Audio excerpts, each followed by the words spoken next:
di mana tujuannya itu membangun kelautan dalam kegiatan.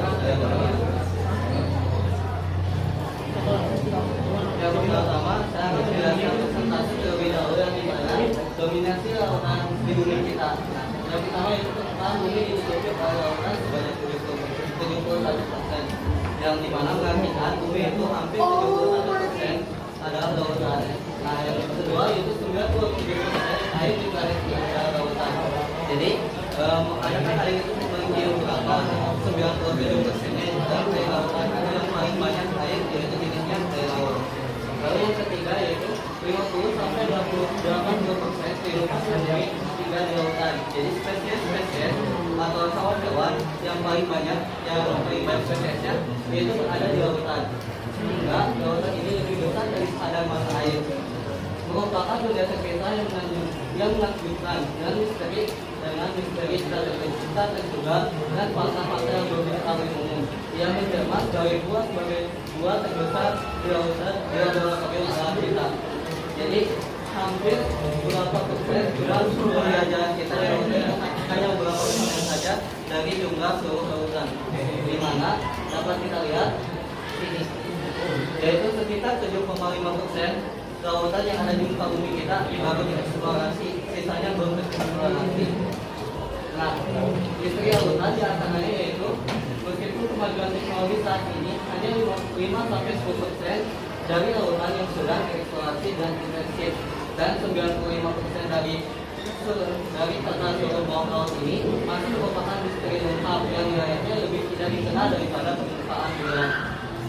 Yang ketiga yaitu sebagian besar lautan, terutama di kedalaman gunung masih menyimpan rahasia alam yang perlu diketahui oleh manusia di sekitar. Di sini ada yang dinamakan Palu Mariana, di mana Palu Mariana ini merupakan lautan besar atau lautan terdalam, yang dimana dikatakan yang di daratan yaitu yang paling tinggi daratan yaitu Gunung Everest yang tingginya sekitar dari 8 km tetapi beralamat oleh kedalaman Palu Mariana, di mana total kedalaman Palu Mariana yaitu sekitar 11 km kedalaman. Ini sebuah perbandingan datanya nanti bisa dibaca lagi. Lanjut yaitu penghuni kegelapan abadi yang dimana kita tahu ini merupakan lautan yang berada di dalam kedalaman lautan yang paling dalam. Yang pertama yaitu Curug Mampir. Nama internasionalnya yaitu yang sekali dapat mengaktifkan cahaya biru merah untuk menghancurkan atau mengacaukan predator. Yang kedua yang dimana yang paling kita ketahui yaitu ikan pemancing. Ada nama lainnya selain diulangi namanya ikan pemancing ini, di mana lautnya ini yaitu untuk memancing hewan untuk menjadi mangsanya. Dan ada faktanya bahwa hewan ini yang paling besar yaitu si betinanya, yang paling besar betinanya, dan yang jantannya itu lebih kecil daripada betina. Dan tempat diamnya ada di lampunya atau di dekat punggung betinanya. Lalu yang terakhir yaitu para ahli penyamaran atau disebut kita yang paling bisa menyamar yaitu dimana disebut gurita mimpi atau mimpi atau ini berasal dari negara kita sendiri yaitu dari Sulawesi. Gurita ini memiliki kemampuan luar biasa untuk menyamar jenis hewan laut lainnya, di mana warna dan teksturnya bisa menjadi tekstur dari lingkungannya sendiri. Yang kedua, mengubah bentuk tubuhnya menjadi serangga laut, jadi bisa mengkondisikan di mana waktunya dia bisa berubah sesuai dengan apa yang diinginkannya. Perilakunya yaitu meniru cara bergerak hewan laut lainnya, dan evolusinya strategi untuk meniru predator dan mangsa. Serta gurita ini kenapa bisa melihat game sekali karena sudah memiliki tulang yang keras seperti kita manusia. Di dalam kedalaman laut yang paling dalam akan menyebabkan siklus hidup yang lambat. Kenapa? Karena yang pertama yaitu metabolisme lambat. Kondisi di dasar laut atau kekurangan cahaya menyebabkan lamanya siklus hidup dalam tiap hewan tersebut. Lalu yang kedua, penumbuhan dari reproduksi yang sangat lambat dapat langsung dari metabolisme yang lambat. Banyak spesies laut yang dalam membutuhkan lebih dari 20 tahun penguasaannya. Yang ketiga yaitu kesadaran terhadap konservasi siklus hidup yang diperpanjang ini sangat sentral terhadap gangguan lingkungan dan aktivitas manusia. Fenomena aneh yaitu di mana dikatakan ada sungai di bawah laut dan disebut dengan fenomena anjelitas yang berada di Meksiko, di mana dari fenomena laut yang melakukan sebuah sungai di bawah laut, tapi ini bukan sungai air galon yang kita kenal, dan ini satu bahaya airnya yang terjadi adalah lapisan hidrogen tidak yang harganya lebih daripada air laut sekitarnya mengalir di bawah dan menciptakan volume sungai yang memiliki ranting-ranting kecil. Oke. Yang dimana dapat kita bandingkan yaitu dengan air laut biasa, yaitu yang dimana ada stratifikasi lapisan air yang dimana air biasa yaitu ada di atasnya, sehingga sedangkan air kita ini menurun sehingga dikarenakan adanya lapisan hidrogen sehingga membuat ilusi sungai yang memiliki ranting-rantingnya sendiri. Jadi kenapa bisa dikatakan sungai? Karena ada lapisan hidrogen kita itu sendiri. Lalu ini ada juga soal misterius yang dimana pernah umum juga para ilmuwan juga pernah menyelidiki tentang gunung ini, yang dimana soal misterius ini terjadi pada tahun 1997 di mana seorang berfrekuensi sangat rendah dan luar biasa kuat dideteksi oleh hidrofon di Pasifik. Lalu yang dimana teori awal mereka pada saat itu mengatakan bahwa salah tersebut bisa berasal dari monster laut yang membuat pengaruh signifikan, sehingga menurut para ilmuwan ini sangat berbahaya. Dan ditemukan pada tahun 2011 secara resmi menyebutkan bahwa salah tersebut berasal dari air yang dimana dataran Dexter yang Antartika.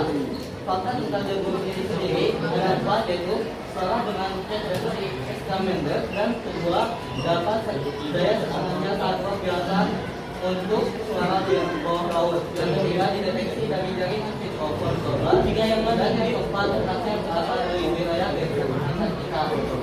Dan misteri ini terselesaikan ketenangan suara ini berasal dari retakan Dexter Antartika yang disebut iceberg saat Dexter Antartika. Air yang terperangkap yang mengekspresikan tekanan menghasilkan suara yang sangat kuat dan dapat dideteksi dari jarak yang sangat jauh. Dan diduga merupakan sebuah penemuan yang dimana disebut fenomen zona kuning. Ini dan disebut juga menurut mereka para ilmuwan di Jepang disebut Atlantis Jepang. Pembahasannya yaitu ditemukan lebih dari 36 tahun yang lalu di lepas pantai Yonaguni, Jepang. Strukturnya di bawah laut ini menimbulkan perdebatan besar, yang dimana formasi ini memiliki bentuk simetris dan daras yang mirip dengan konstruksi manusia, membuat penelitian tanya tentang asal usulnya itu sendiri. Teori yang pertama mengatakan yaitu formasi alam, di mana beberapa ilmuwan menegaskan bahwa struktur ini adalah formasi geologi alami yaitu terbentuk secara alamiah. Yang kedua, yaitu teori Atlantis Jepang. Teori ini yang lebih menarik menunjukkan bahwa struktur ini mungkin ada sisa-sisa dari sebuah Atlantis Jepang yang terdalam mirip dengan mitologi Atlantis di sebenarnya udah beres, yaitu sekarang masuk ke sesi kedua yaitu sesi tanya jawab. Silakan dari bertanya untuk ayo Mukti.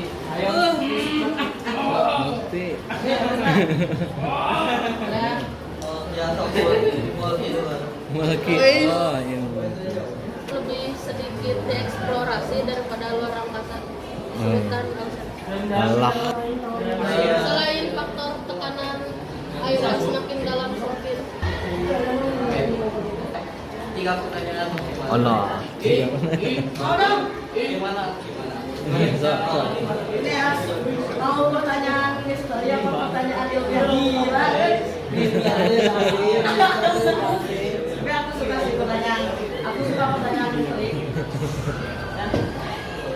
Jadi, gimana banget sih? Aku nggak bakal minta dari sini ya, karena ini aku lihat pertanyaannya para banget. Kita tuh tahu ya, di laut itu ada katanya ya, 80% lebih. Nggak tahu 80% lebih kalau udah jadi 70% lebih. Baru 5% atau berapa persen gitu laut itu jelajahi gitu. Terus kita tahu tadi ada di dalam Palung Mariana itu ada yang maksudnya itu palung mendalam yang dimana kira-kira di apakah di paling dasarnya gitu lautan itu ada makhluk yang dimana tuh mereka tuh hidupnya tuh kan dapat menahan tekanan air laut dalam tanpa cahaya gitu. Apakah ada dan kalau begitu kapal yang dapat menahan tekanan sebesar makhluk itu? Ketiga. Atau mau pertanyaan yang lain biar lebih mudah, lebih mudah. Pertanyaan yang lain. Ini apa bunyi itu? Udah. Gimana orang-orang itu mulai cuman dalam Palung Mariana Pakai meter anjing. apa? Ukur jarak dalamnya Palung Mariana. Aku ganti wala biar teman tahu aneh. Ini weh. Kita tuh benar-benar yakin gak semua kehidupan yang di bumi itu udah terklasifikasi semua gitu? Atau itu kan cuma yang ada di permukaan doang terklasifikasi teh yang di bawah-bawah kita belum terklasifikasi, bisa aja menurut apakah ada makhluk kayak yang ada di pikiran kita membawa drone itu apakah benar masih ada atau mungkin di paling bawah di lautan paling bawah itu apakah mungkin aja ada makhluk yang superior yang mungkin dalam pikiran aku adalah dapat mengalahkan Superman gitu, tapi itu bukan itu ya, bukan secara ini ya, maksudnya itu kayak keren gitu, ketahanannya luar biasa, bisa berada di dalam lautan yang sangat dalam, tanpa cahaya, tanpa udara.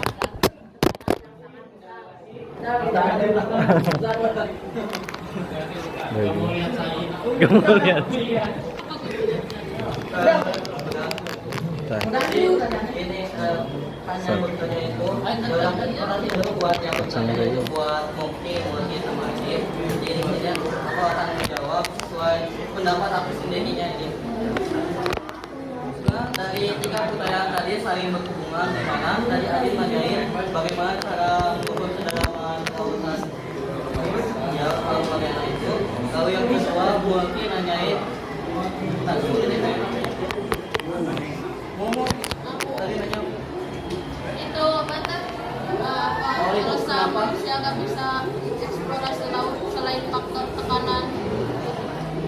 oh Jadi kan semakin dalam teh itu semakin nekan gitu. Iya, apa alasan lainnya? jadi kenapa dia cuma 5 sampai 10% doang yang terjadi gitu selain dari faktor tekanan. Lalu yang mungkin nanyain apakah ada kemungkinan hewan laut yang kita pikirkan di imajinasi ada di kedalaman laut, jadi mana kedalaman laut tersebut memiliki tekanan yang paling kuat sehingga buat cuma itu pasti kuat gitu. Pertama dari Aji dulu yaitu bagaimana cara pengukuran kedalaman di Palung Mariana tersebut. Menurut aku sendiri, aku belum bisa dipastikan, tapi kemungkinan karena soalnya kan pasti meterannya itu pasti jadi nggak mungkin sampai kedalaman sampai 11 kilometer. Jadi paling ada alatnya atau kan baru perkiraan saja. Lalu yang kedua lagi mati itu kenapa hanya 5 sampai 10% yang baru terjadinya selain dari faktor tekanan. Yang kedua yaitu dari faktor teknologi, yaitu teknologi yang kurang memadai sehingga para ilmuwan lebih tertarik terhadap bulan, yang dimana bulan itu tidak terpengaruhi oleh tekanan, hanya terpengaruhi oleh gravitasi, jadi lebih mementingkan yang di bulan terlebih dahulu baru. Kalau sedangkan teknologi yang di lautan sedang dikembangkan lagi, yaitu karena saya dari faktor tekanan yaitu faktor dari teknologi yang belum sampai bisa memadai serta menandingi kekuatan alam, yaitu kekuatan laut tersebut. Lalu yang kata Mukti, menurut teori aku itu memang ada kemungkinan besar gitu, ada hewan yang ada di dalam lautan. Karena kenapa? Karena masih sampai 80 sampai 90% kemungkinan belum terjelajahi di lautan. Jadi apapun bisa terjadi di dalam lautan, tinggal tunggu waktunya saja untuk ditemukan. Ayo Mukti temukan. Sebelumnya, saya berterima kasih kepada yang sudah mendengarkan. Terima kasih telah mendengarkan informasi dari saya, yaitu baik dari spekulasi serta pendapat saya. Ditutup dengan bacaan hamdalah. Alhamdulillah.